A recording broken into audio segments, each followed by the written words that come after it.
Okay. He's so disgusting. The Mercedes-Benz Interview Lounge.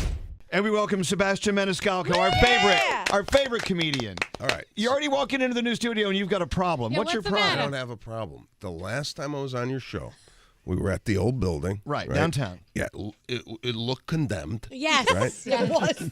I don't even think you had air conditioning pumping through there, right? Probably not. I'm surprised you had electricity. Now, I walk in here, and I got to tell you guys, I feel at home. Oh, Yay!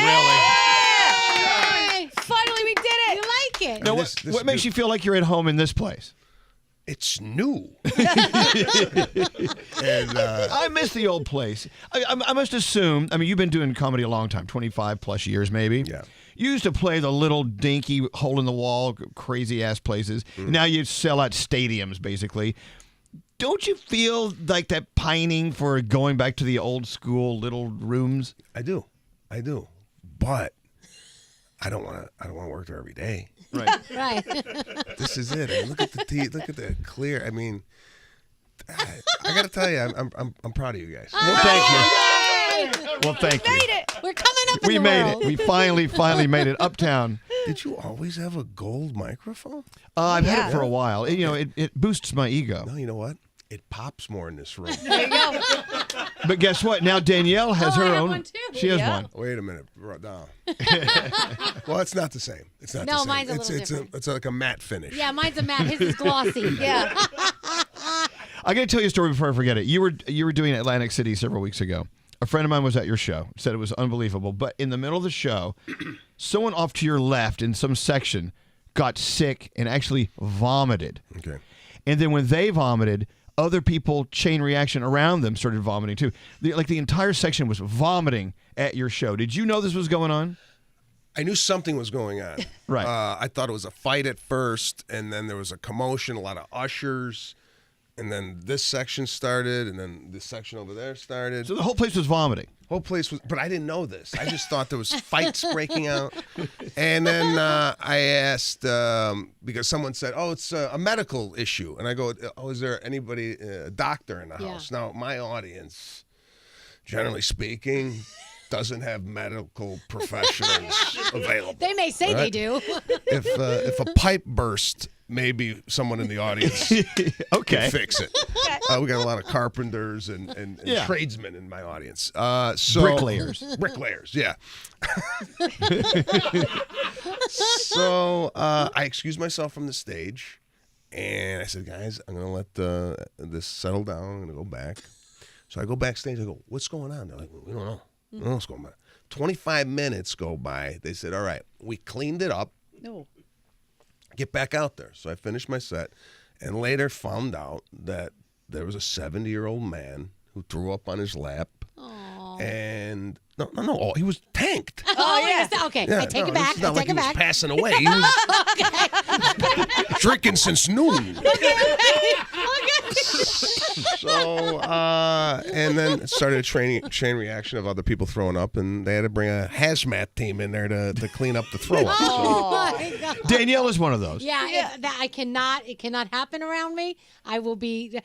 Should we if do they it? just no, please don't do it. Don't Okay, do watch it. this. Don't do it. So So mean. she is deathly ill just thinking about mayonnaise. There it goes. There it goes. Oh, what is it?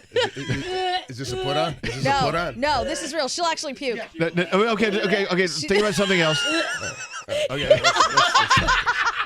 He's so disgusting.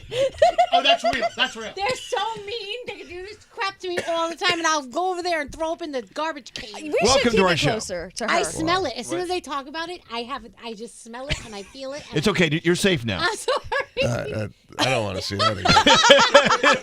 It's 9 o'clock in the morning. Do you want to move your seat now, Sebastian? That reaction Wow. is great. Yeah, the look on Sebastian's face was like, I don't know what to do.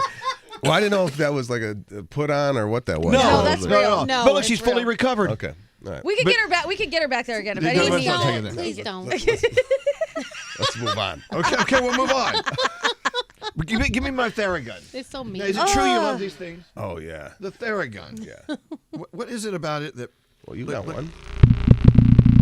What is it about? Why do I know in my prep that you like Well, Theragun? first of all, it's on the lowest setting. You That's, turn- that's a minigun. Oh, you like to be pummeled. There he goes. Right here. We've lost Mr. Maniscalco. He's now gone off to Theragun heaven. No, this thing's great. It really is. It's great for travel. I whipped this out on an airplane. Traveling, airplanes. We just had to fly down to Miami for 24 hours to do a wonderful thing. And traveling, I mean, people lose how many points of intellect when they're in an airport and they're traveling? Got to be 50. Yeah, The people on the plane are stupid. This And guy they walked by. cough and they don't They care. cough on you. This guy walked by. You smell like a trash truck. It's different. And you played your last special was from Vegas. You come out on stage in a tuxedo. Yeah. But you look in the audience. You actually obviously requested people dress up for this thing because that wasn't the typical Las Vegas crowd. No, I asked people to dress up, Yeah. and I don't know, maybe 10% did. And we took the people that dressed up and we moved them to the front row to make it look that's like good. people dressed Ah. up. But for the most part, people came in, swimsuits. So wait, they Flip-flops. rewarded people who followed the rules. Look at that. Yeah, that's good. Oh, stop.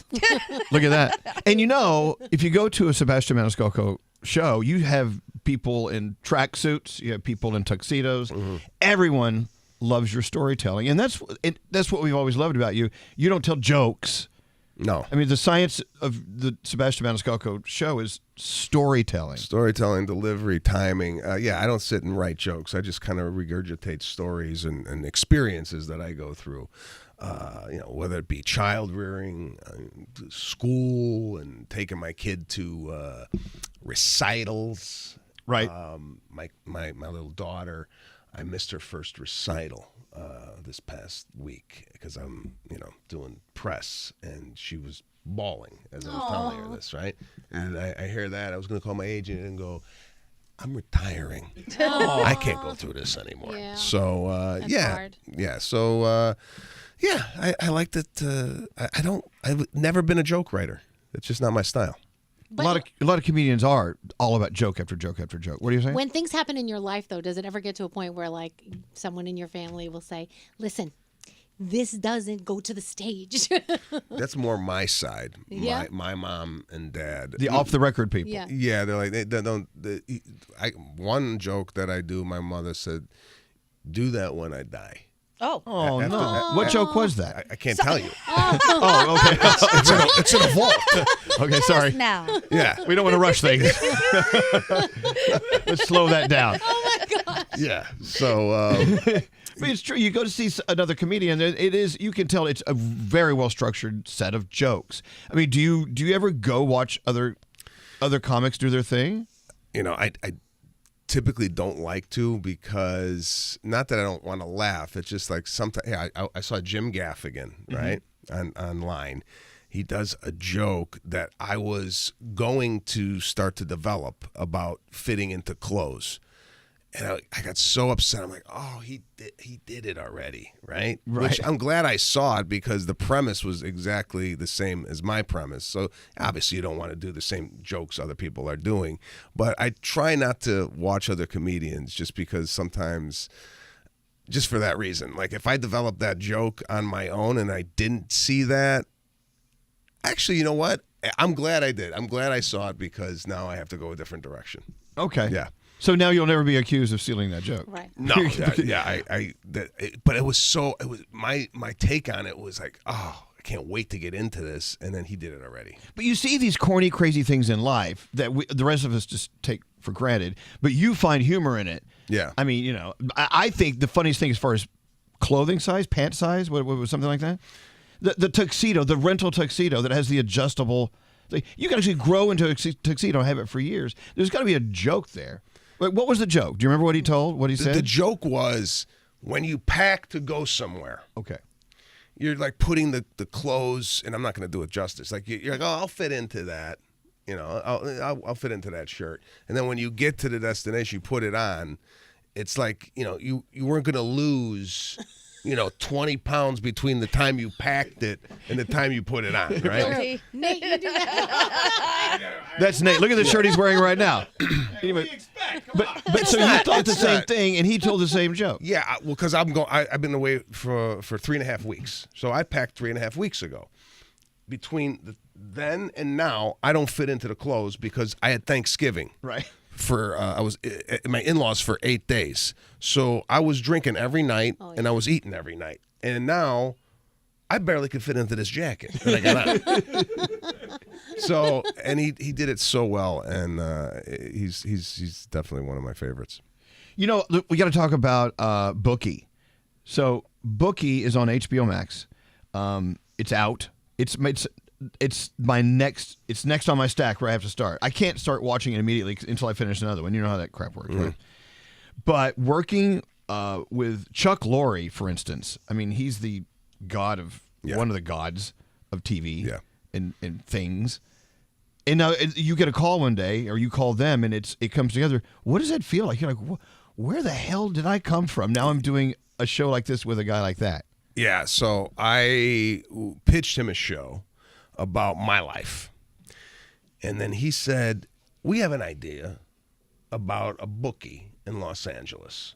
And I said, I like your idea better. And because bookie life hasn't really been covered, I don't think, in the TV world, right? Not only the bookie, what he's doing for a living, but in this show we expose also that a bookie has a wife. He has a stepson. He's navigating his personal life as well as his professional life. And I'm like, God, that sounds like a really, really great place to have a lot of different comedy situations. And, you know, I'm collecting money from a trust fund kid, a housewife, and everybody in between. So it takes me in a lot of different areas in Los Angeles. And working with him, you know, this guy's got 1,000 episodes of TV under his belt. I have 0. So what better guy to pair with than Chuck and Nick Bakay, who is kind of the source of all the bookie information because he likes to gamble. Well, so your character, haven't seen it yet.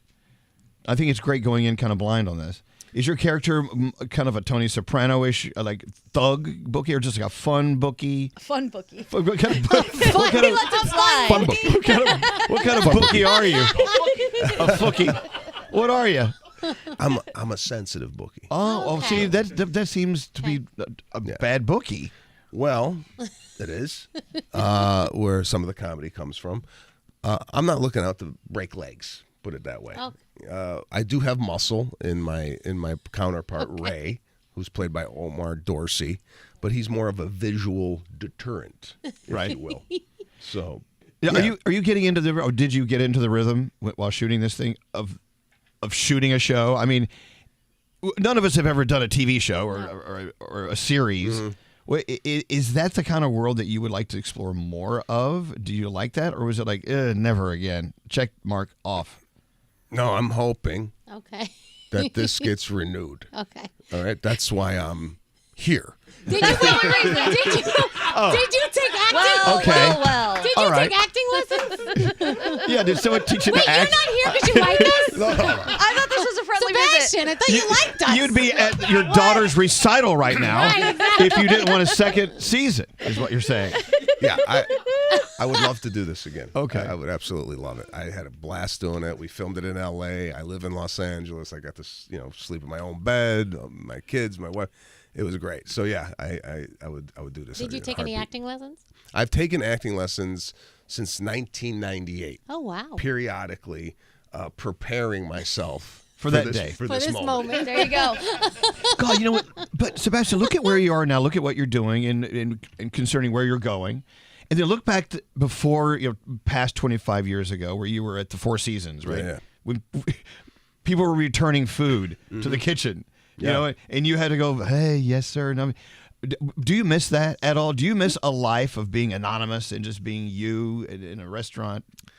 I wish I was a better waiter than I was. What did you do wrong? Back. I was angry that I was there. Okay. Serving people. I mean, I had access to so much. Chefs would come in. I remember Thomas Keller came in to do a cooking class. And I'm like, I ain't going to that.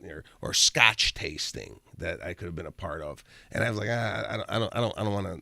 I want to do stand up, But I wish I was a better waiter than I was. And if I wasn't a comedian, I'd be running a small boutique hotel in the Bahamas. Okay. That's nice. That's my vibe. That's nice. You can still do that. And I might still do that. It's not too late. If the show don't get picked up, That's where you're come stay going. at my hotel. Because we have a lot of servers out there listening to this right now. Yeah, And yeah. They know what they go through. I see the crappy hell they go through. People are just mean, Yeah. especially today for some reason. I mean, you see it every day on flights, but you see it at restaurants and hotel desks. Customer service, that industry, that's rough. I'm sure you don't miss that at all. No, and listen, I had to put on a face and yes, ma'am, right away, ma'am. You don't give an eye roll at the table, which I've seen now. You go out and you ask for a napkin, and they're like, "Gee, Yep. what's a napkin? Right. I think this guy is." I mean, so yeah, you're right. Customer service, nobody looks up at you. You check in a hotel, and they're on the computer, and they're like, "Oh, geez, this guy wants a room." So, yeah, I don't know. We're losing the contact, the human contact out there, and it's very evident. I bet. Hey, as a comedian, what was your feeling about when the world famous Caroline's on Broadway here in New York City closed down? Was that in your world? I mean, in our world, of being New Yorkers and knowing Carolina and the family there, it was kind of like a little stab in the chest. What is it like when you're a comedian and an institution like that folds? I only played it once, all right, but it's been a pillar of the comedy clubs here in the city, and I just found out, and I'm sure you're aware of this, that it's now a ping pong hall. Yes. Yeah. My question to you is ping pong that popular that it deserves a hall? I don't know. Like, have you ever got up and go, I'm dying to play ping pong today. Where can we go? I'm that person. Gandhi? Really? Indian people and Chinese people, man, we love our ping pong. You cannot do. take it away from us. Oh yeah, for sure. If I know there's a ping pong table at a place, I'm like, I'm there. We're gonna play. But this It's is gonna be great. like Times Square, New York. Yeah. The real estate value of that place is billions Oh of yeah, dollars. are they making the money for the rent that they're paying? We'll Because find that's out. a lot of rent. It's doing better than a comedy club, I think. Yeah. I don't know. I don't know. And I like the fact that you play ping pong. I love ping pong. I had a ping pong table in my basement growing up. My father taught me how to play. Now, I have what I call a Sicilian slice. You can't return it. Really? The ball goes all over the map. Really? There's Wow. a spin to it. The spin on this thing, I like to call it English. Okay. It skips off the table. You don't even know what happened. I want to see this. And from the room that you have out here, all right, and I'm requesting here today, the next time I come back, I want a ping pong table. Yeah. Oh Okay. hell yeah! We I could have do one that, at home. right? I could bring it. I could bring it in. iHeart's got cash. Not Yeah. much. Not much. Yeah. No, I can bring. Would you have to bring these in from home, the TV? Danielle's got I one. have one. I can fold I it know, up and I can bring it right But in. with that request, we need someone to play you at Yeah. ping Oh, pong. I'll play you. You can play ping pong? Oh my god, yeah. I Are grew you up in an really- Indian household. See? That's Yeah. all you Indian people do? Sit around and play ping pong? Listen, we're not great at a ton of other athletics, but ping pong is great, and cricket. And my dad, horrible. I feel like you might appreciate this with Italian parents. I had a bird, and I really wanted to get it a bird palace. And my dad always wanted to play ping pong, but no one would play with him. So he'd try to get me to play, and he'd say, "We're gonna play till 11. I'm gonna spot you 10. If you beat me, Chummy gets his bird palace." And he kicked my ass every single time. He would spot me 10 points and still beat me every time. So Chummy never got a bird Chummy palace. never got the bird palace ever.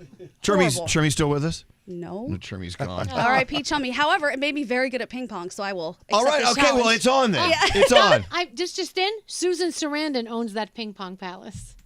Just She made it owns all. the ping That's pong. Yeah, Yeah. she owned a ping pong palace downtown. Is that now what she's it's moved called? Ping uptown. pong palace? Well, I we don't know. called it the ping pong palace. Well, I you know what? Maybe she's onto something. Maybe I got to go over there and take a look at this. She had a ping pong place downtown, like in Chelsea, for years. I She didn't know. did? Yeah. Oh, I didn't know that. It's It's called Spin. It's called Spin. Right. Susan Sarandon, of all people. Look at this. I'm going to open up one. Yeah. Are you gonna open up? What are you gonna call it? Sicilian slice. Yes. And you have Everyone's gonna you show have, up And you with have pizza. you have pizza and ping pong. Pizza and ping pong. Ping pong. Pizza pong. I'm in. Pizza pong. Let's go. And if they get out of line, you stab them. Another slice. Oh my God!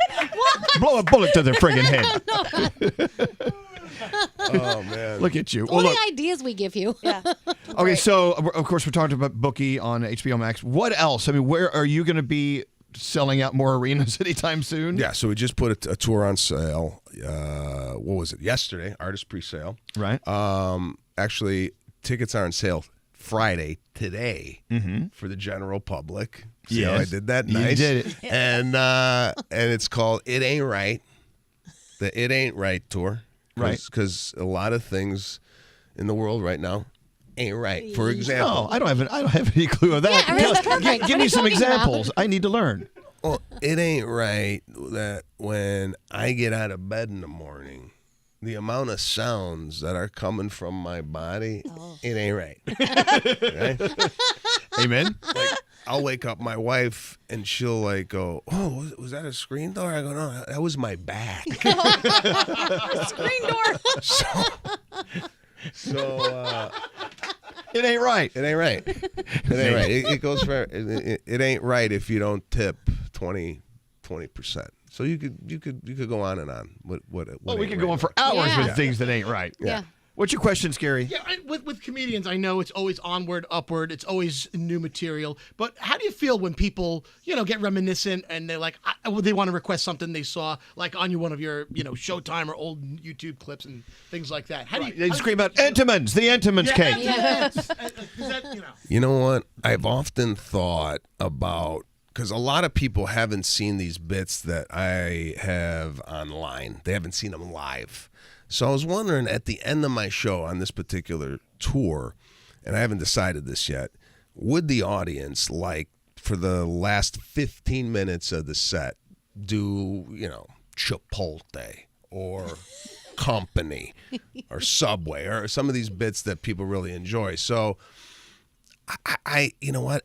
I would like to revisit that material just because I haven't really, this is stuff I was doing in comedy clubs. I haven't really done it in like arenas but then, the problem comedians run into is if they do that, sometimes the audience goes, we saw it. But if you showcase it, Yes, it's as something you've done. The 15-minute Sebastian rewind. The rewind. The I like throwback. that. At the The end, throwback. yeah. Yeah. people love throwback. Yeah. So maybe I'll do that with this tour. This tour starts in July, so it's all new material, right? But maybe the last 15 minutes, I go back and we do, Bin Laden. That'll Betsy kill. Ross. That was a funny gal. Go way back. I mean, don't stop it, Bin Laden.